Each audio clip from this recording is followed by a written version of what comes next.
The Life and Times of Jesus the Messiah by Alfred Edersheim.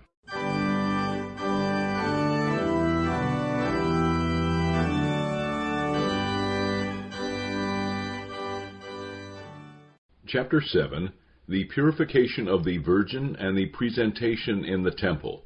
St. Luke 2, 21 through 38. Foremost amongst those who, wondering, had heard what the shepherds told, was she whom it concerned most, who laid it up deepest in her heart, and brought to it treasured stores of memory. It was the mother of Jesus. These many months, all connected with this child, could never have been far away from her thoughts.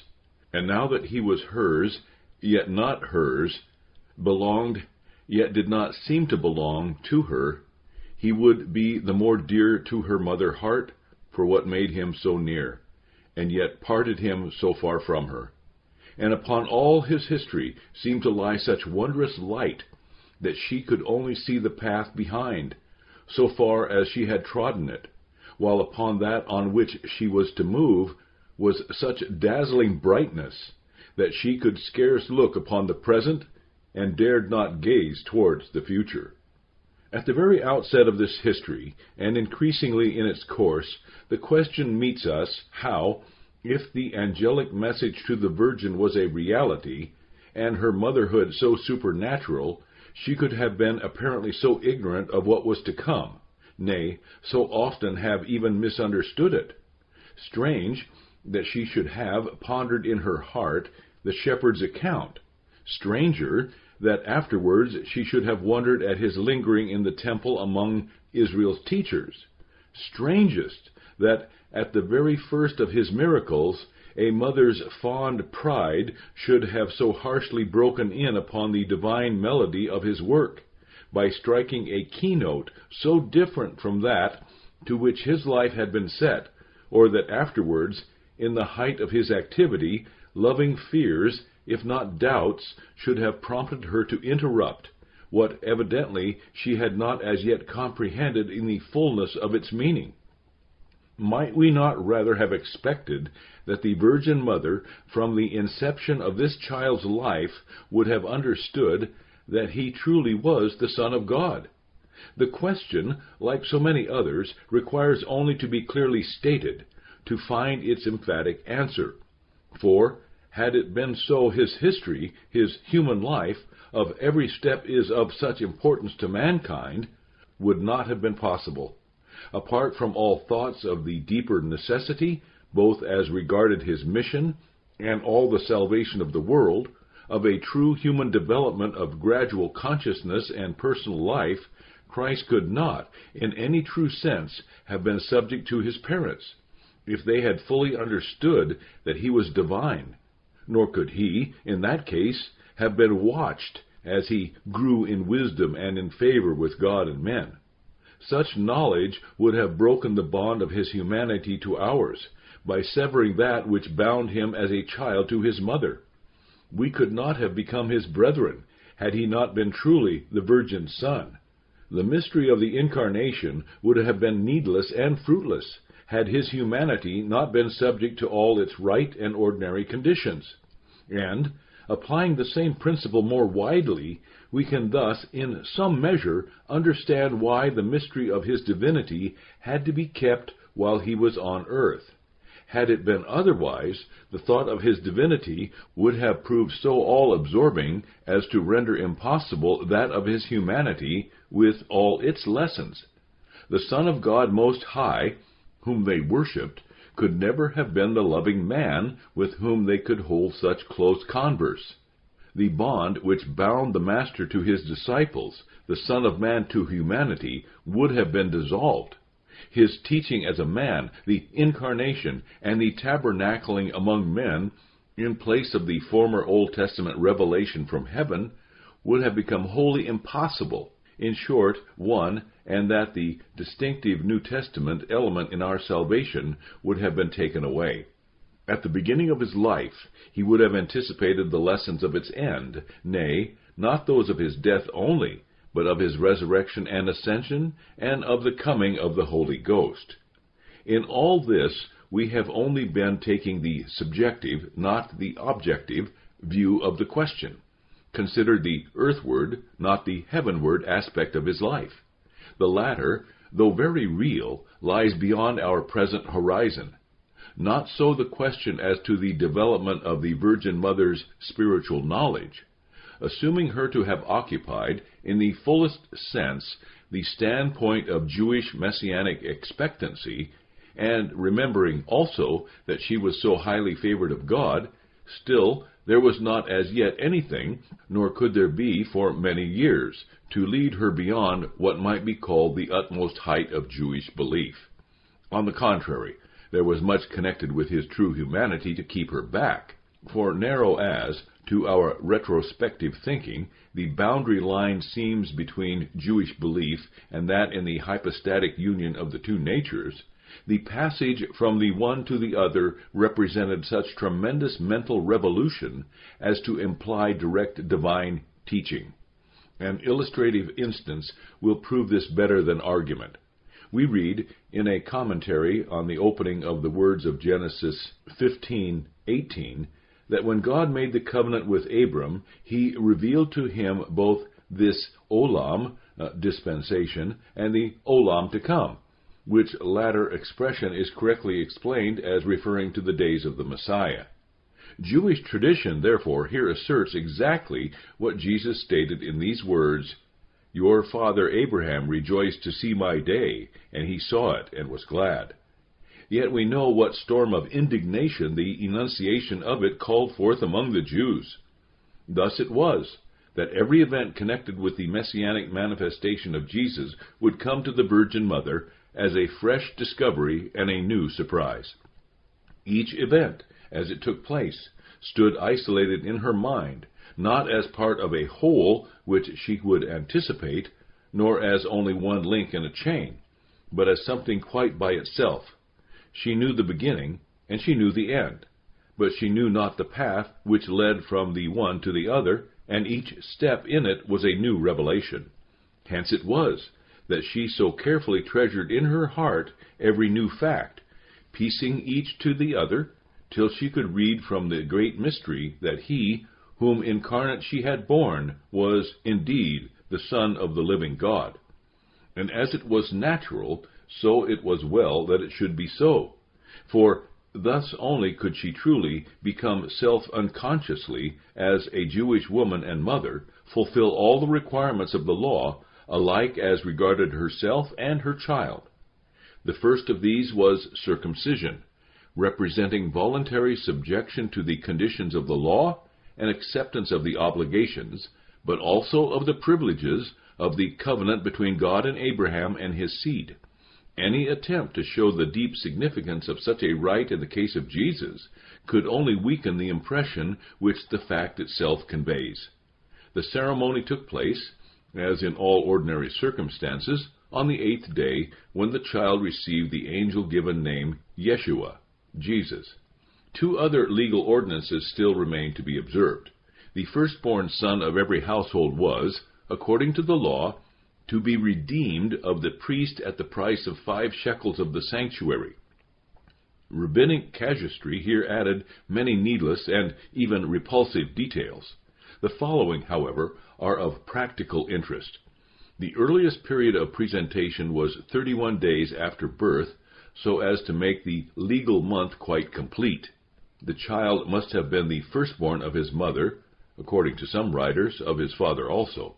Neither father nor mother must be of Levitic descent, and the child must be free from all such bodily blemishes as would have disqualified him from the priesthood, or, as it is expressed, the firstborn for the priesthood. It was a thing much dreaded that the child should die before his redemption, but if his father died in the interval, the child had to redeem himself when of age. As the rabbinic law expressly states that the shekels were to be of Tyrian weight, the value of the redemption money would amount to about 10 or 12 shillings. The redemption could be made from any priest, and attendance in the temple was not requisite. It was otherwise with the purification of the mother. The rabbinic law fixed this at 41 days after the birth of a son, and 81 after that of a daughter, so as to make the biblical terms quite complete. But it might take place any time later, notably when attendance on any of the great feasts brought a family to Jerusalem. Thus, we read of cases when a mother would offer several sacrifices of purification at the same time. But indeed, the woman was not required to be personally present at all when her offering was presented, or, rather, as we shall see, provided for, say, by the representatives of the laity, who daily took part in the services for the various districts from which they came. This also is specially provided for in the Talmud. But mothers who were within convenient distance of the temple, and especially the more earnest among them, would naturally attend personally in the temple, and in such cases, when practicable, the redemption of the firstborn and the purification of his mother would be combined. Such was undoubtedly the case with the Virgin Mother and her son. For this twofold purpose the Holy Family went up to the temple when the prescribed days were completed. The ceremony at the redemption of a firstborn son was, no doubt, more simple than that at present in use. It consisted of the formal presentation of the child to the priest, accompanied by two short benedictions, the one for the law of redemption, the other for the gift of a firstborn son, after which the redemption money was paid. Most solemn, as in such a place, and remembering its symbolic significance as the expression of God's claim over each family in Israel, must this rite have been. As regards the rite at the purification of the mother, the scantiness of information has led to serious misstatements. Any comparison with our modern churching of women is inapplicable, since the latter consists of thanksgiving, and the former primarily of a sin offering for the Levitical defilement symbolically attached to the beginning of life, and a burnt offering that marked the restoration of communion with God. Besides, as already stated, the sacrifice for purification might be brought in the absence of the mother. Similar mistakes prevail as to the rubric.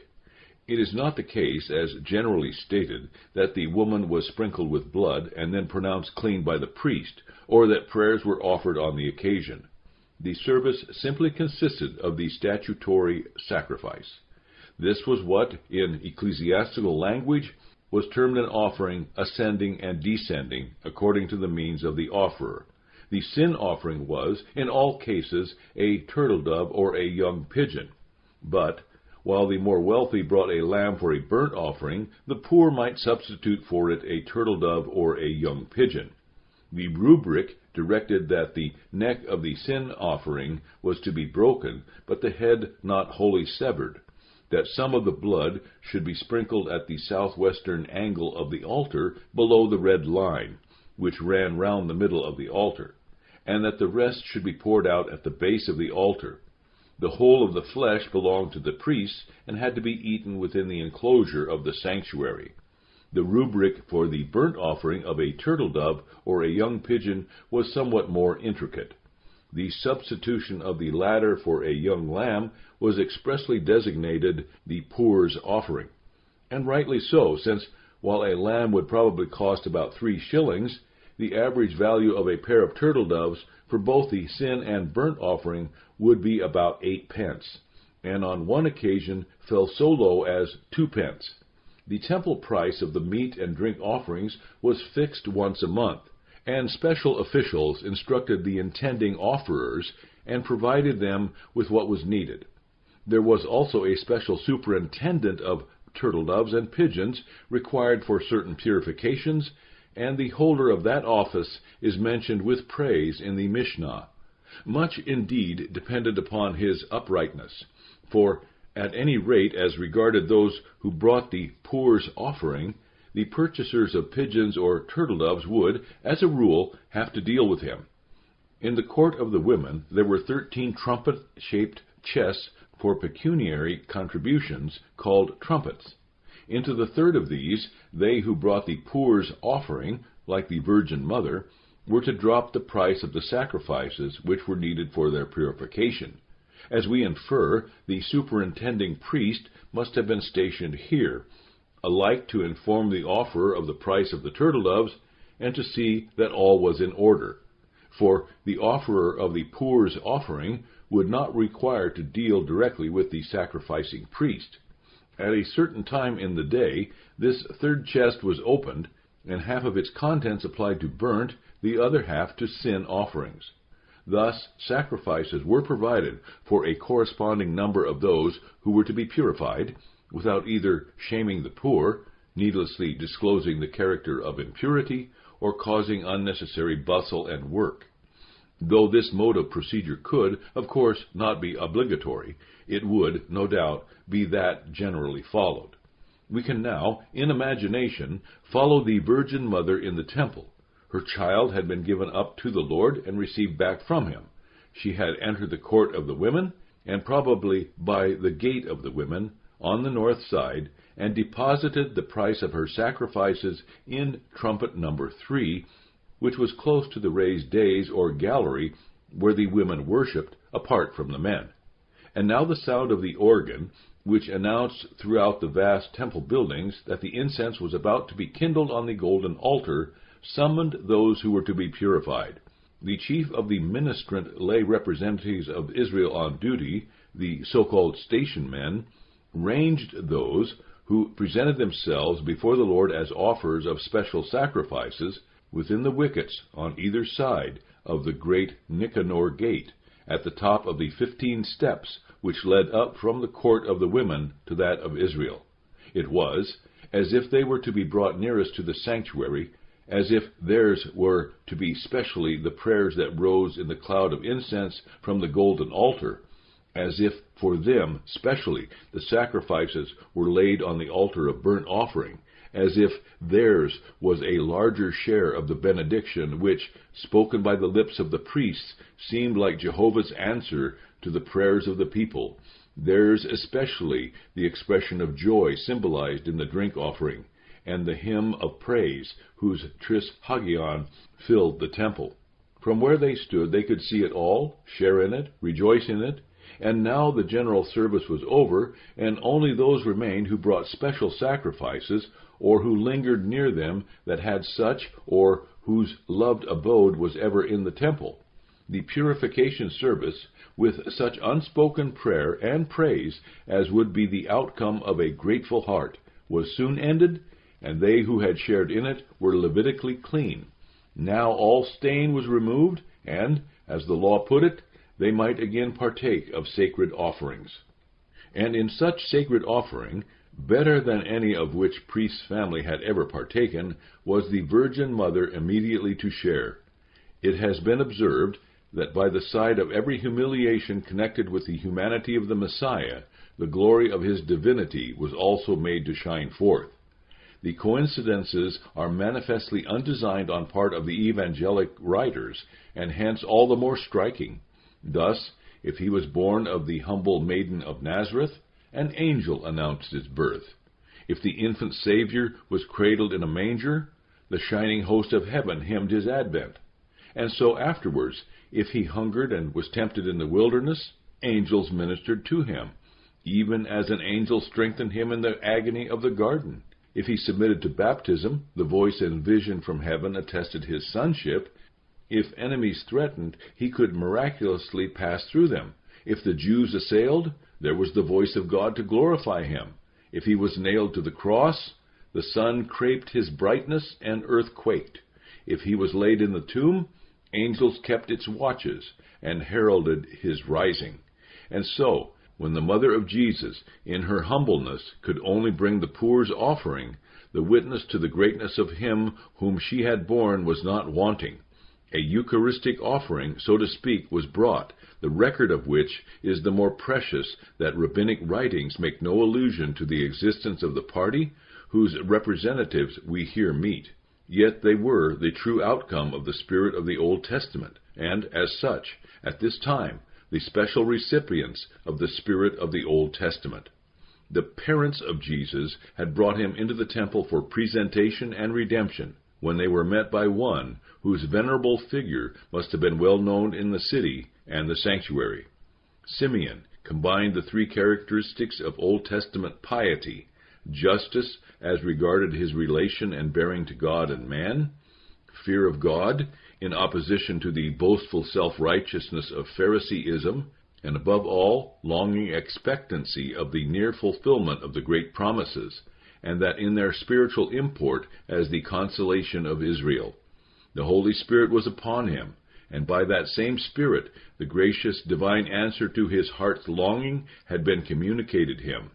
And now it was as had been promised him, coming in the Spirit into the temple, just as his parents were bringing the infant Jesus, he took him into his arms, and burst into rapt thanksgiving.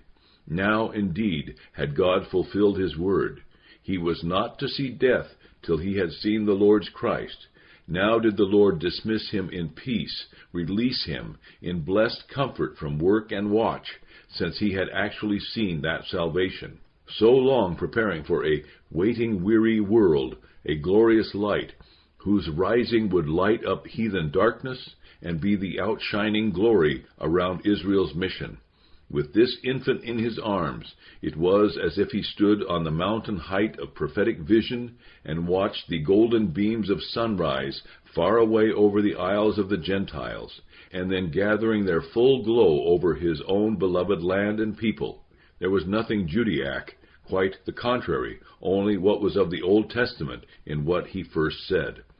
But his unexpected appearance, the more unexpected deeds and words, and that most unexpected form in which what was said of the infant Christ was presented to their minds, filled the hearts of his parents with wonderment.